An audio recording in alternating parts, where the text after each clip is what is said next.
আজ অমাবস্যা তিথি এবং অম্বুবাচী।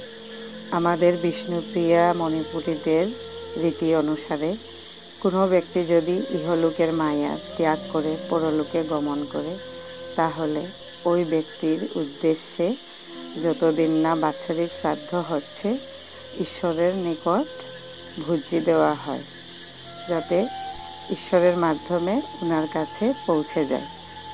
সেই মতে আমরা এই ভুজি আমরা প্রতি অমাবস্যা তিথিতে দিয়ে থাকি।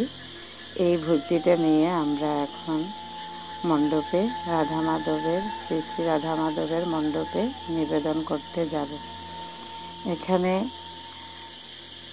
ওই ব্যক্তির যা যা পছন্দের জিনিস, সেই সব জিনিসগুলো আমরা ঈশ্বরের কাছে নিবেদন করে থাকি। আমার বাবা একটি আম গাছ লাগিয়েছিলেন, সেই আমে প্রথম আম ধরেছে, সেটা আমরা এখানে দিয়েছি। মণ্ডপে আমরা পৌঁছে গেছি, মণ্ডপের দরজা খোলা হয়ে গেছে। এখন সেই সব জিনিস দিয়ে আমরা ঈশ্বরের নিকট প্রার্থনা করব, যাতে ঈশ্বরের কাছে আমার বাবা খুবই আনন্দে, সুখে, শান্তিতে, পরম শান্তিতে ভগবানের শ্রীচরণে স্থান পেয়ে থাকেন। আমার বাবা যে আম গাছ লাগিয়েছিলেন, সেই আম ওনার স্মরণে দেওয়া ভুজিতে আমরা ঢুকিয়ে দিয়েছি।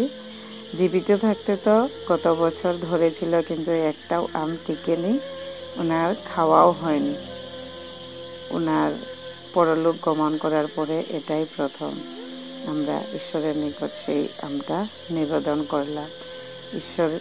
ঈশ্বরের মাধ্যমে যাতে সেই সব জিনিস আমার বাবার কাছে পৌঁছে যায়, এটাই আমাদের প্রার্থনা ঈশ্বরের নিকট। গরুর দুধ, এটা আমাদের ঘরের বাবার মৃত্যুর 2 দিন পরেই গাভী জন্ম দিয়েছিল, সেই গাভীটার দুধ। এরপরে সেই পুজো দিবেন আমাদের ঠাকুর মশাই, সকালের নিত্য পূজা।